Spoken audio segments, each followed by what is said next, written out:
ubundi iminsi y'umujura tuzi ko ari 41 gusa inkuru bitewe n'impamvu yatanze ishobora kuba ari umunsi wa gatatu. Ngo byagenze bite rero? Ngo umuturage wo mu murenge wa Kinigi akarere n'akamusanze bari muri batanu bafungiye kuri sitasiyo ya polisi ya Muhoza muri ako karere ngo nyuma yo gusanganwa umutwe w'inka yaraye yibwe akavuga ko ngo yari yawuguze. Ubu mugabo ngo yafatanywe n'abandi bantu babiri bakekwaho gufatanya cyaha muri ubwo bujura bw'inka isi bagwa. Igihangano kikaba aricyo cyatumye n'abandi bafatanyije bakurikiranwa. Icyo nakubwira nuko mu bandi bafunzwe harimo n'abibye amatungo magufi. Ibikorwa byo gufata abakekwaho ubujura byaturitse ku makuru yatanzwe n'abaturage bagaragaje ko bamaze iminsi bibwa amatungo yabo. Bamwe rero mu baturage bavuga ko iki kibazo cy'ubujura bw'amatungo cyari cyaratangiye kubagiraho ingaruka zikomeye cyane, ariko bashimira uburyo polisi yihutiye kugikoraho. Urugero ni nka Nyiransabimana Beata utuye mu murenge wa Cyuve yagize ati nibwiye n'ebyiri mu kwezi gushize byarambabaje cyane kuko zari amatungo yanjye yonyine mfite. Kuba rero abakekwaho ubujura bafashwe biratuma twongera kugira icyizere kandi tubona ko ubuyobozi budusigaye hafi. Uwitwa rero Nkurunziza we Jean Claude wo mu murenge wa Muhoza nawe yagize ati njye bibye inama yanjye n'imishwi 54 ariko ubu ndashimira polisi kuko twabonye koko idufasha. Turasaba ko n'abandi baturage bajya bagira uruhare mu gutanga amakuru ku gihe kugira ngo tugaragaze abatwiba.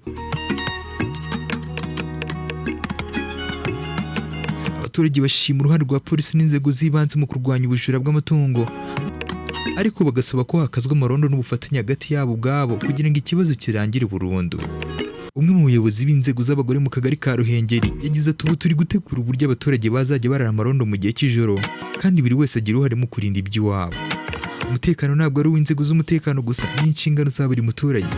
Umuvugizi wa polisi y'u Rwanda mu ntara y'Amajyaruguru IP Inyasigira abakunzi yavuze ko ibikorwa byo kurwanya ubujura byagurukiwe, asaba abaturage gukomeza kuba maso no gutanga amakuru ku gihe.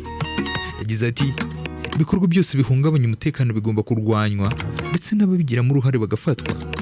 Ubufatanye n'abaturage ni ingenzi cyane by'umwihariko mu kurwanya ubujura bw'amatungo kuko bisubiza inyuma iterambere ry'imibereho myiza y'abaturage.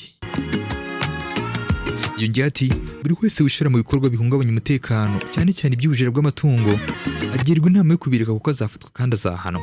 Ibikorwa byo kubafata bizakomeza ndetse bafatwa n'abafatanya cyaha muri ibyo bikorwa. Ubuyobozi bwa polisi bushishikariza abaturage gukomeza kugira uruhare mu gutanga amakuru ku gihe kugira ngo ubufatanye no kurwanya ubujura n'ibindi bikorwa bihungabanya umutekano bikomeze gutanga umusaruro. Yumva kuri Micronike anytime is now. Umwibutsa gukora follow kuri 21 CR TV ndetse no gukora subscribe kuri channel yacu ya YouTube.